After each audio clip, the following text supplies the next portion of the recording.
I'm Kevin Casey. I'm a professional mixed martial arts fighter. And right now, what I'm about to do is issue a warning out to all other competitors. I don't want overs. I just expect them to happen. Fatty's gonna fatty is real. Oh, give me fucking truth, baby! Come on! Let's go! How have I been this successful in life? Ladies and gentlemen, welcome to another edition of the MMA Analysis Podcast. We were gone for a week. I hope you missed us. We missed you, maybe. I don't know, question mark. But we're back. And we have a card this weekend. A pay-per-view, allegedly. I will not be paying for it. Some may. And I'm not just saying that I'm not paying for it because I'm going to stream it. Like, I might just not even watch. I'll probably watch, like, some of it. We'll see. We'll get there. We'll get there. We don't have a lot of time to bullshit tonight, though, Shaun. We got to get right into it. How you doing? I'm hanging in there. It is my hockey team, the Oilers. Oh, you're hanging in there less. Yeah. They just test me and I don't enjoy it. And it's just frustrating. They should be better than they are. And they show signs and then they shit the bed. And I mean, they're in the Final Four, so it's not the worst thing ever. It's just it sucks when you have high expectations. I know. And like I can see them. They're good enough to beat these teams. And they just do things that disappoint me, like getting scored on in the first 2 minutes of game 4, where they pretty much need to win or they're down 3-1. So that is a good start. Yeah. Other than that, things are going good. Not sleeping much. MMA is it's pretty mediocre right now, but maybe there'll be some fun fights on the main card of this pay-per-view. I feel like last weekend was the Memorial Day weekend for the States, and they used to do like those big Memorial Day cards. Yeah. Like I think I went to one. Rampage was Memorial. That was one. I mean, the one I went to wasn't massive. It was 146. It was the all heavyweight main card, which one of the bloodiest fights of all time. Oh, just absolute nightmare in the cage that night. But yeah, all finishes. It was an enjoyable fight, and yeah, they used to have a big one. Now seems like they give people the weekend off to try to blow their fingers off and all that fun stuff. Yeah, damn right. I don't know how these Canadian teams keep blowing it, LR, but it's a fact of life. It's just the way she goes. And Shaun, as a person whose favorite team has lost now 3 years in a row in the semifinals to the exact same team,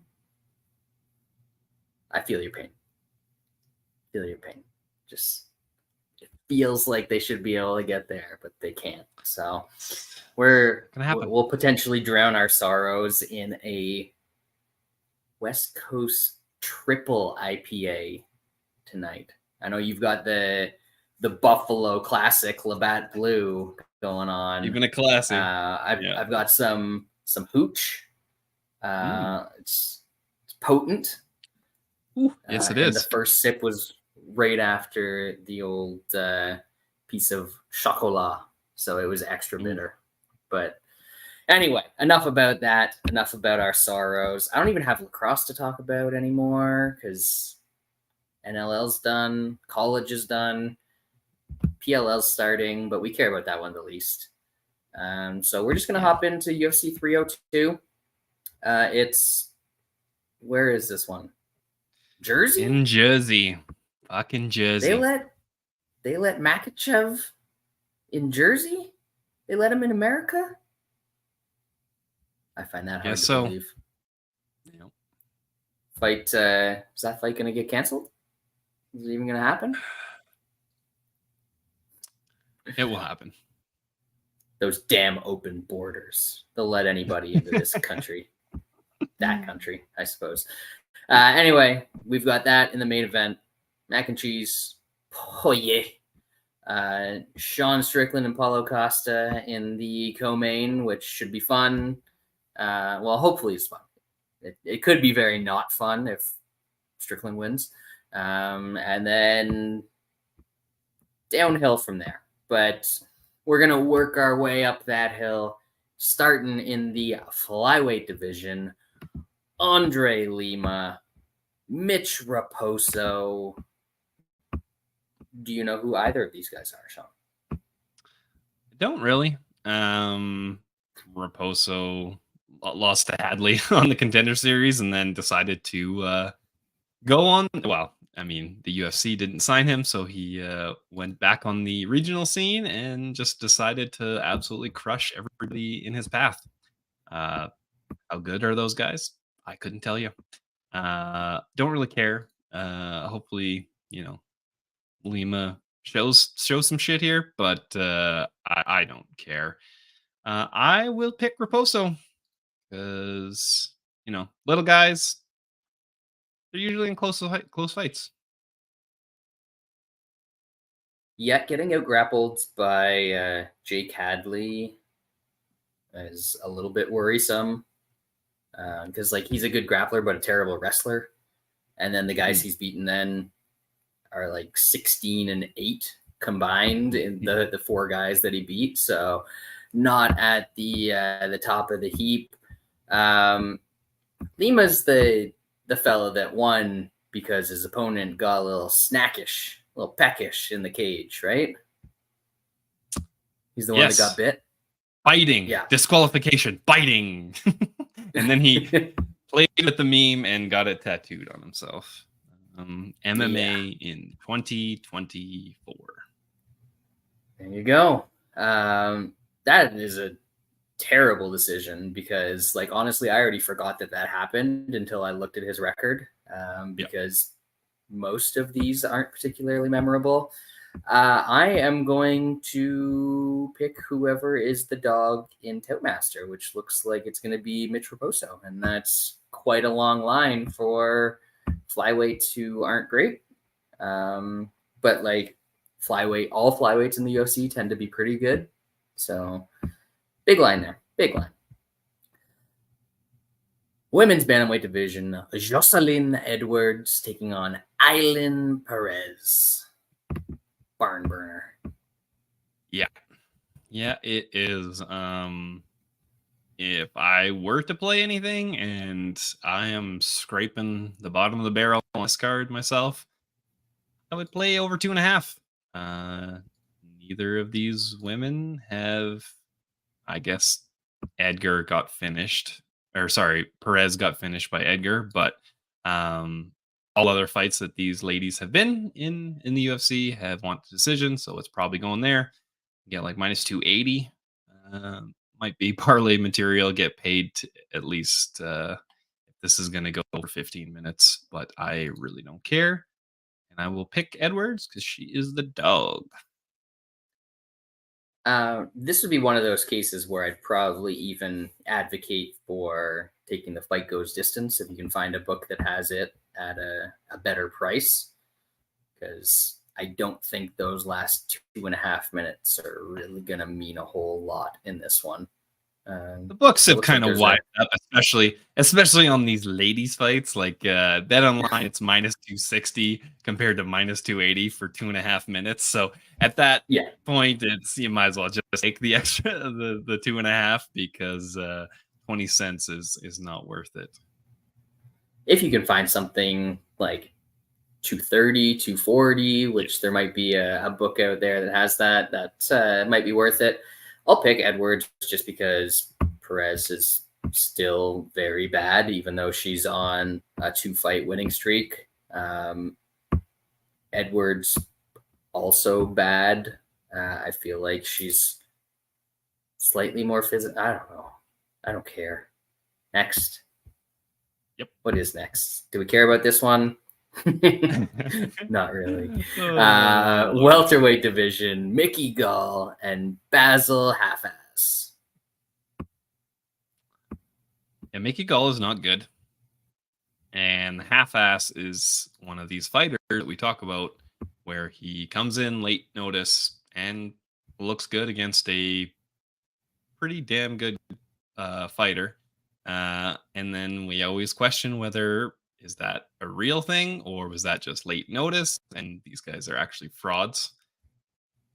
I think he's, even if he is a bit of a fraud, he's probably still good enough to beat Mickey Gall, but I don't want to lay minus 350 on this gentleman. Yeah, I agree. Price is long. I have no interest in playing Half-Ass. Maybe under in this one. I don't hate that look because I think that Gall's only hope is to snag an early sub, and after that he might be in a little bit of trouble. So Sauce really did not like this next goal. Not pleased. Yeah, so we'll take Basil. This coffee tastes like shit, Basil. Coffee is shit, Austin. Classic. Absolute classic. Anyway, we'll take him. We'll maybe sprinkle on some under. I mean, not sprinkle. It'd be a normal play, but not bad. We might talk ourselves into it by Saturday. Sticking in the welterweight division, Nico Price, Alex Morono, extremely white fight. Well, he is the great white. Yeah. And Nico Price is. Why do I always think that Nico Price, like, he seems like he would be an Australian dude? Just, I guess, because he's kind of hickish, and when I think of Aussies, I think of wild hick Aussie guys. They all live in the outback, right? They don't have any cities there. Yeah, it's all like Mad Max. And shit. I've bet Alex Morono a bunch. Got burned on him a little bit here and there. This number just seems a bit too wide. Morono does have that bad chin, and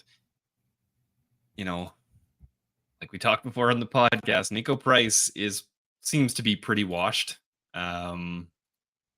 But he still has power, and Morono is hittable, and that chin is dicey.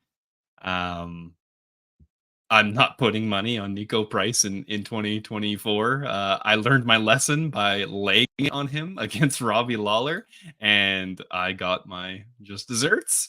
So I will just leave this one alone. Morono probably wins, but knowing MMA math, why not just see Nico Price just getting a spinning back fist KO or some, up kick KO or some dumb shit like that. Yeah, if I'm looking in Price's direction, I'm definitely looking more inside than money line. Maybe TKO, but I mean, a sub's always kind of possible when you're doing weird shit. It does seem a little long, but if this goes 15 minutes, I think that it's Morono winning most of those minutes and Price maybe doing the occasional dumb shit that scores. Just no faith in him at this point. I don't want to bet Morono as a minus 250. Really? Yep. Sometimes you see a line and it feels wrong. And Alex Morono being minus 250, that one doesn't feel right. So I don't know. Maybe we'll get to a little Nico Price inside half unit or something like that, but not a ton of interest in betting this one. Maybe some in the next fight. Sticking at welterweight, we're really in here for the 170 Phil Rowe taking on Jake Matthews. Shaun. You are correct, LR. This is a shit betting card. Jake Matthews, I think he is who we thought he is. He crushes guys he's supposed to and loses to guys that are obviously better than him. Who is Phil Rowe in this situation? I don't know. Like, I think if Matthews puts a grappling game plan together, I think he wins. If it gets standing, I guess Phil Rowe could outstrike him here. Phil Rowe's got a 7-inch reach advantage. Is he going to take advantage of that? I'm not quite sure. I had money on him against Magny last time out, which he lost. This is another one where I'm staying away. I'll pick Phil Rowe, I guess. I didn't learn my lesson against Magny. I think if he just keeps it standing, he can win a striking fight. So I'll take him as a dog, and we find out, is Phil Rowe that bad? Because if he is that bad, Matthews will beat him. So since he's been in the UFC, Phil Rowe has beat Orion Cochise, Jason Witt, and the guy we just said is washed, Nico Price. Not good wins. And when it comes to the Jake Matthews experience, we had the ups. You know, he got a stoppage over some guy that he was supposed to get a stoppage over. And then we've got the downs, losing to Michael Morales, a fight that he was expected to lose. This one I feel pretty good about. I think, as you said, he can grapple a little bit, but his hands are decent. And aside from being long, Rowe's not a good striker. Just like it can be awkward if you can't navigate that distance.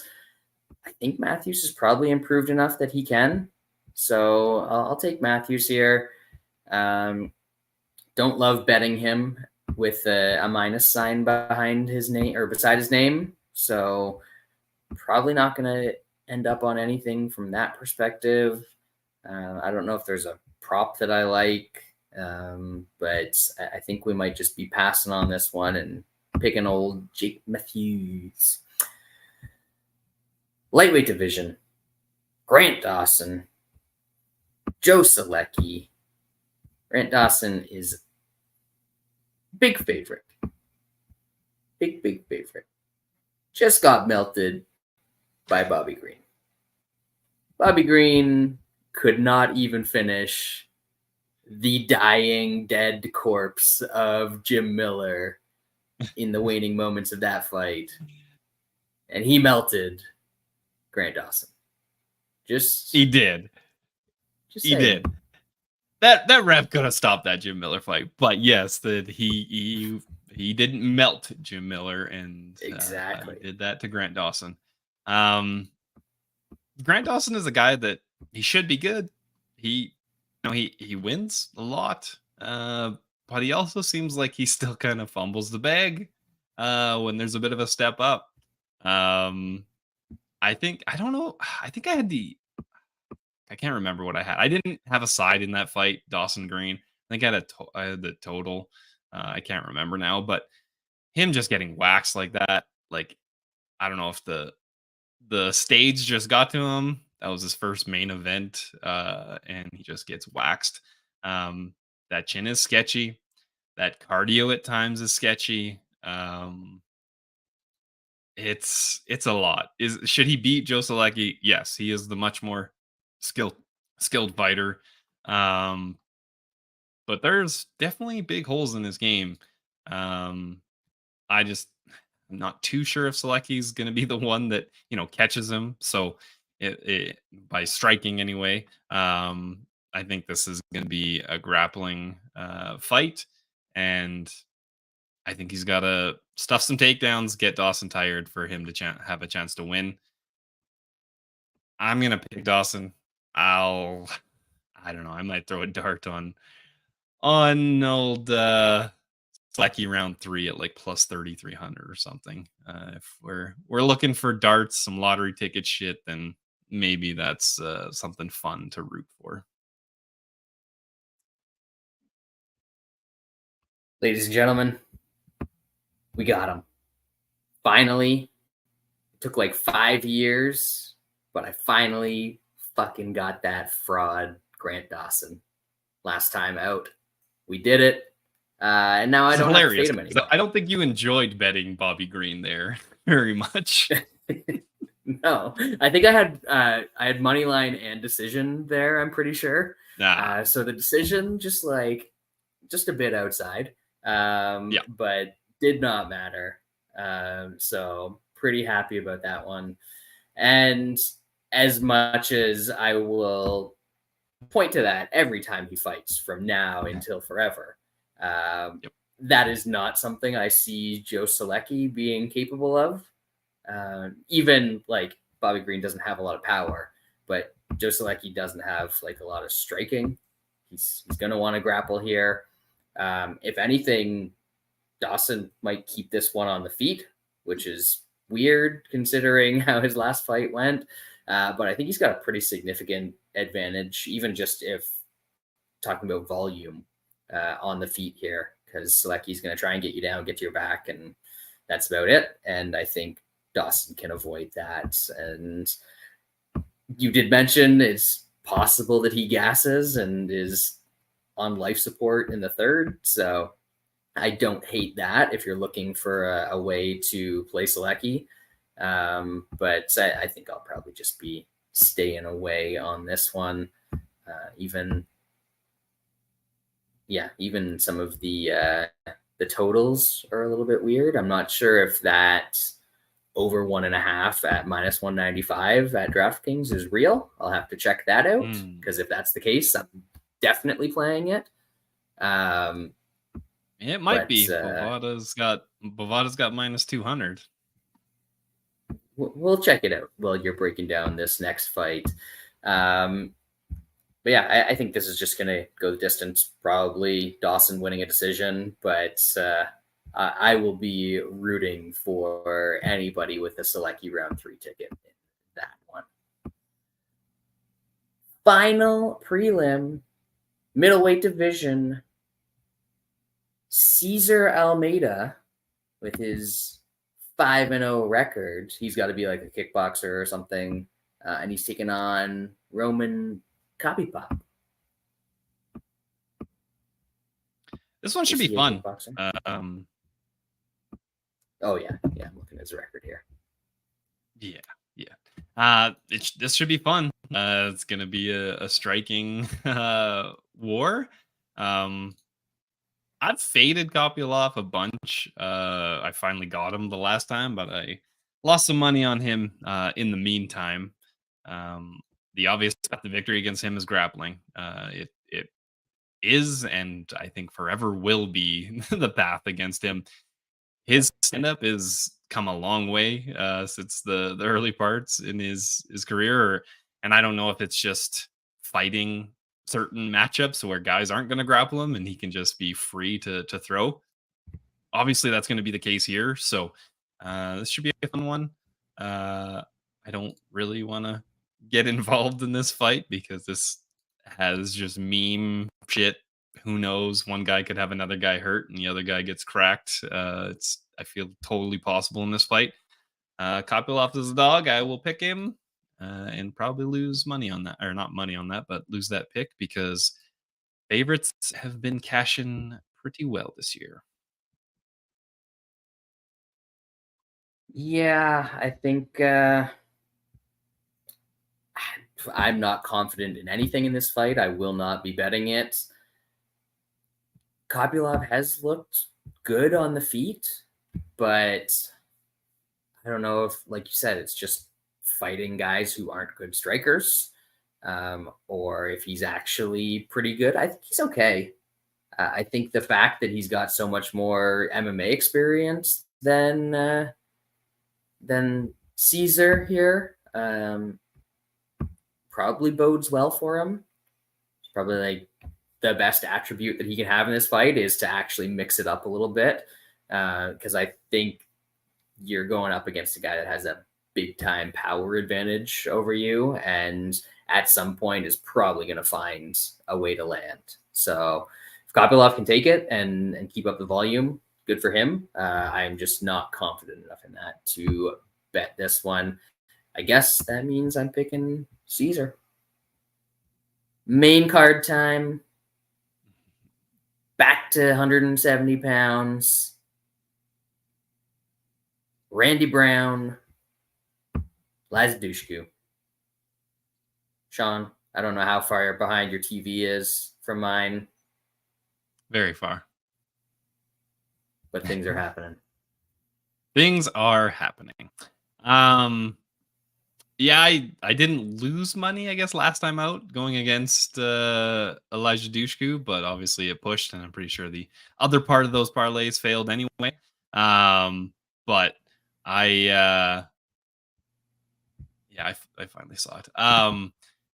That was a great performance from him. He kind of got smashed up early and obviously was able to hang in there and put a nice beating on Fuck Right Off, seems like he's pretty good.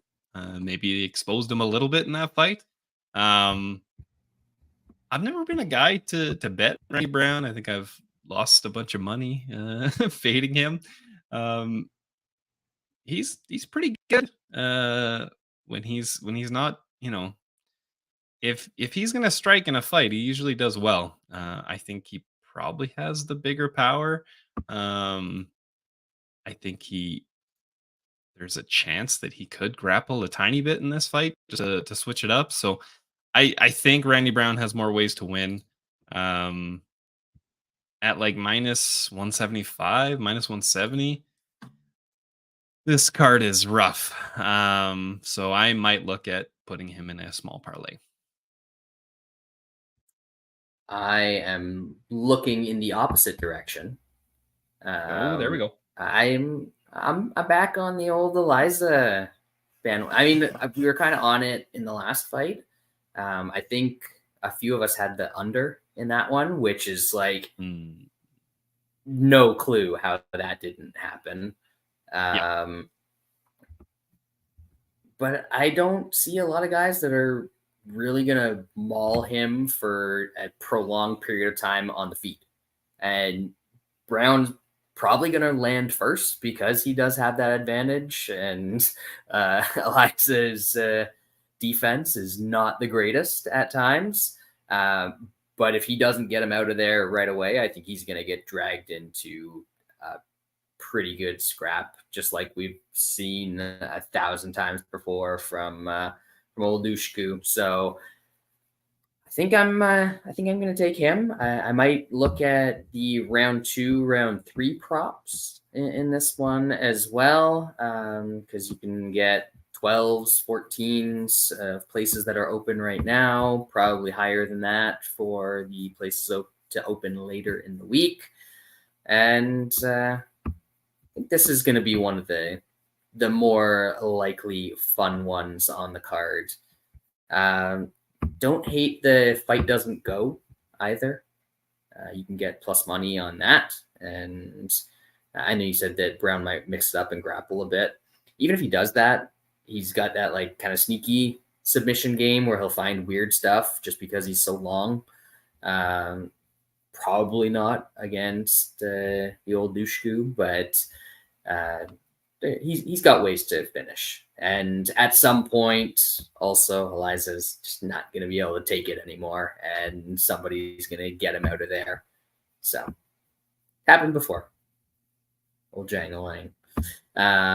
Anyway, that was too much rambling on that. We're going to move on to the big boys, heavyweights, the jail man, and Alexander Romanov.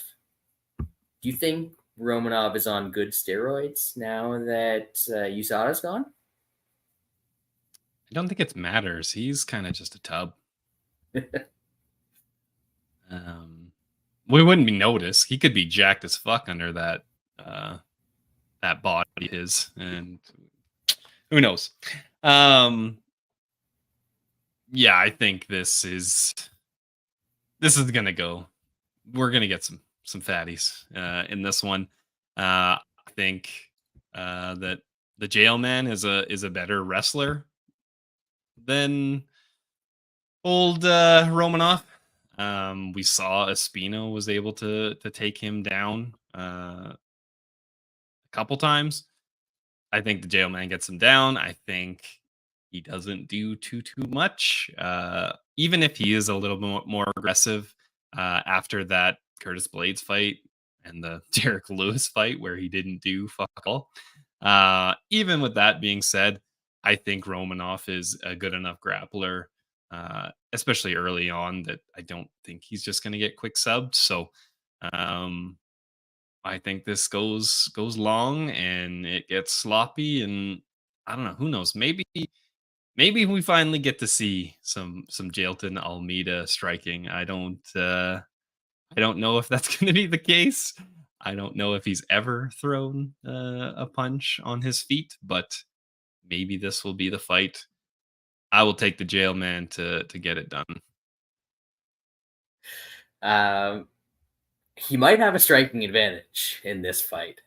Just saying, because Romanov he's got like heavy body kicks, and that's about it when it comes to what's cooking on the feet. Got about 4 minutes of cardio if he's trying or if he's pushing. If Jailman takes him down and just lays on top of him, though, baby, we can do that all night. Romanov, as you said, he's capable enough. It's not like any of the guys that Jailman's got out of there quickly have any sort of grappling. I mean, we're talking Jairzinho Rosenstruik, the Pleasure Man. And of course, the Pleasure Man's going to get you out of there quickly. Yeah. Porky Porker, like not exactly the who's who of grapplers. Romanov isn't a tremendous grappler, but he is capable. He is comfortable grappling. So yeah, we're gonna get some time in this one. As my name says, it is going to be more than a 7.5 minute conjugal visit that we've got going on Saturday night. We're taking some fatties. It will be the consensus bet of the week at -105. Might start looking at some other stuff, perhaps when it comes to Jailman by decision, +400, +425. Could certainly see that happening. But yeah, we'll stick with the fatties for now and add the other stuff later if we choose to. Whew. After that, we need a cooler. Although this could be fun. This middleweight division, Kevin Holland just bouncing back and forth all over the place. I tried not to spoil that one for you, by the way, Shaun. I appreciate it. You're welcome. Taking on the Candyman, Michael Olawakandi. Shaun. Yeah, MVP embarrassed Kevin Holland enough to get booted back to middleweight. Kevin Holland should not be fighting at middleweight. He is a welterweight. He's just not amazing. Now, I mean, he can beat some shitty middleweights. There's plenty of them. But this is an interesting stylistic matchup because the Candyman has great hands. He loses when he gets outgrappled. Once again, just like in the MVP fight, are you going to rely on Kevin Holland to grapple in this fight? Because I know the Candyman is not MVP, but he's got good fucking hands. I think it's worth a shot at Olashaychuk +240. That is a big number. Holland's going to have some speed advantage, but in a striking fight, this could be close. Olushek is used to fighting way bigger guys, and now he's fighting a guy that can make 170. So this is interesting to me. Plus 240, I'm in. Yeah, and even as a tall guy, Holland isn't like a great kicker or like keeper He at throws range. just weird. Just they don't do much. Like his kicks just don't. He just uses them every once in a while, but doesn't really do much with them. Yeah. So like I don't think that's gonna keep Candyman on the outside. And if he gets into the pocket here, he's gonna he's got targets when it comes to Kevin Holland. I mean, sometimes Holland even invites fights to get close because he likes to do stuff in the clinch. He's good in the clinch. But I think that means that this is probably going to be fought at relatively tight quarters. And to me, that favors the Candyman. If Holland chooses to grapple, he's got an advantage there, but I bet on it last time, and he did not choose to grapple in that fight. So I don't know why he'd do it here, up a weight class, against a guy who is, I guess, more knowledgeable, definitely more experienced in MMA and more prepared for something like that. So I'm going to have to take a shot on the Candyman as well. Plus 240. Yeah, let's do it. Co-main event, middleweight division. Sean Strickland, Paulo Costa, Lil Drunk. Sean, what you doing? Did I spend enough time to get you through the power play sequence there? He spent a good amount of time. I've lost some money betting Paulo Costa. But generally, I think I'm on the right side in his fights. I thought he might be able to get Whitaker out of there. I don't think there's a fighter that I've lost more money on than Robert Whitaker. So that's just is what it is. This is another fight where I think he's got to get the finish because the much cleaner striker is going to be Strickland. Strickland will have the better cardio. I think the cardio portion is a bit overblown when it comes to Lil Drunk. The guy has gone hard 15-minute fights. He can check that chin. If we get the non-USADA Lil Drunk, he can check that chin. The likeliest winner in this fight is going to be Strickland by decision. Lil Drunk has a great chin, save for what Izzy did to him, but he can take some poundings, that's for sure. But I think Lil Drunk's got a shot. Strickland is a moron. Maybe he's dumb enough that, talking about other shit instead of worrying about his fight maybe doesn't matter to somebody like him, but I'm gonna take a shot that Paulo Costa catches this fool and puts him out of there. Yeah, I agree as well. I'm not sure if you were able to catch the replay of the little McDavid shot inside that hit the stick. Oh, I did. It wasn't going in anyway, but no, bounced it right out. But still, yeah, that was crazy. Anyway, Strickland is always there to be kicked. And I don't think it's going to take a ton of kicks from Paulo Costa in this fight to be able to break down his legs a little bit. Obviously, Costa can land huge and potentially knock him out as well because he is, I know it's Bahera is one of the only guys to knock out Strickland.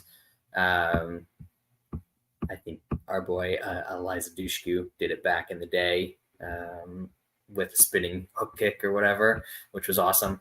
But I think Costa's got that kind of power where he'd be able to connect and get Strickland out of there, which takes more than I wish it did. It would be fun to watch him get knocked out more, but I guess that's why he's got the motorcycle. We're going to go Costa. We're going to maybe look Costa inside, but I mean, plus 200 here is enough for me, I think. And the plus 285 for inside isn't quite enough of a boost to entice me away from it. So Paulo Costa will be a play. Shaun, we're aligned on way too much on this one. Maybe I know, it's terrifying. For a little bit on the main event here. Lightweight title, Islam Mac and Cheese, Dustin Poirier. Is it going to be the craft dinner special, or is it going to be some Cajun gumbo that gets done here? So I just pulled up Betway to put in a bet for this fight that I will talk about very soon. And they got a prop. Dustin Poirier by Gilly plus 5,000. I'm sure you can get about $8. I saw some. I can get. Did you see some people that took that or what? Idiot take 22 to 1. He was like, "Look at this great bet." Yeah, it's Betway, and it might only be my account. I'm sure it's plenty of people's accounts, but I'm sure I could probably get about $8 on that bet. But whatever. This should be a beatdown. I know people love Dustin Poirier. Seems like a good dude in a cesspool of fighters, but unfortunately, his downfall is his grappling.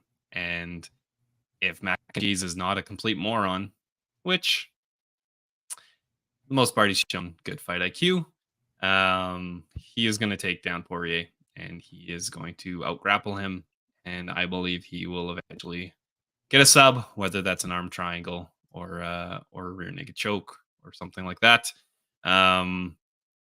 Makhachev is dumb and he wants to test that striking that, he beat one of the best strikers in the UFC and in Volkanovski with, then this fight gets a lot fucking closer. I don't think he'll be dumb.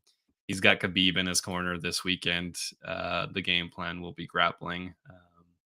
I don't really see Poirier catching him coming in with takedowns, so it's probably going to be boring, but I think the Mac and Cheese gets a sub in kind of a wasted fight, but UFC had to put one on.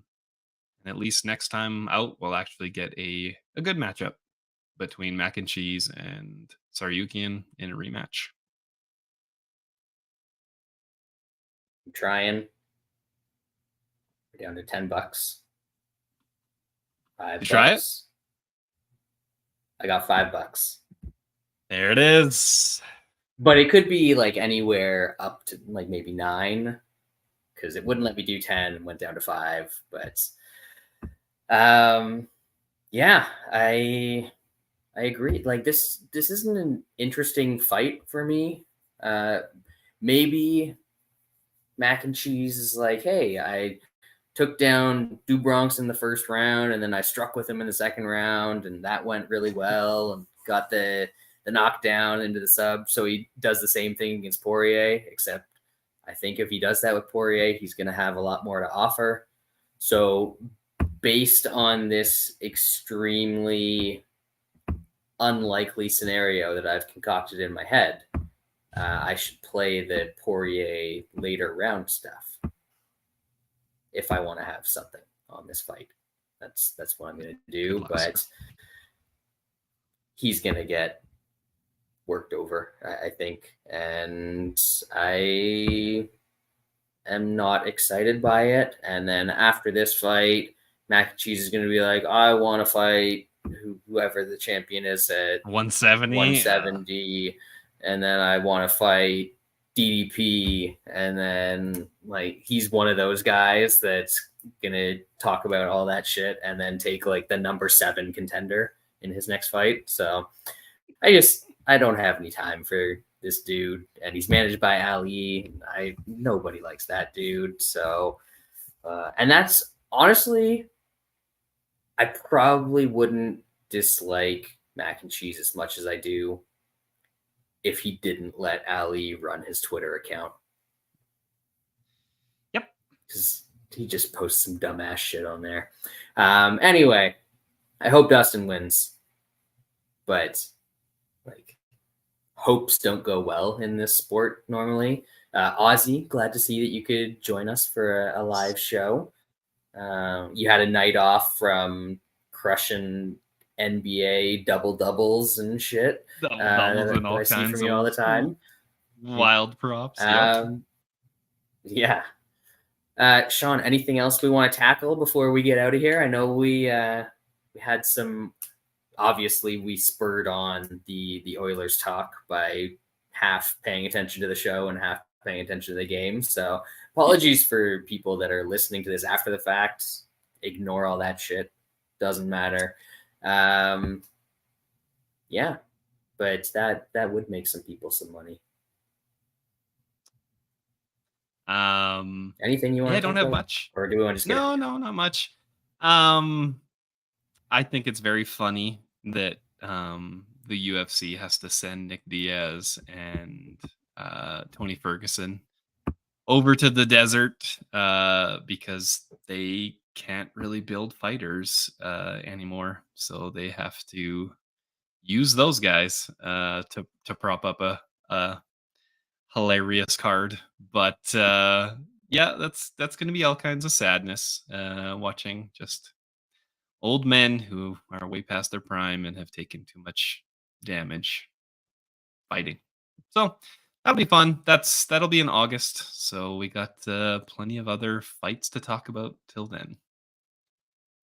If that even comes close to happening. If it happens. I guess the one thing, because we've been away for a week, Usyk Fury, that was fun. I watched that. Very fun. It was good. The boxing. I don't watch a lot of the boxing's been good, man.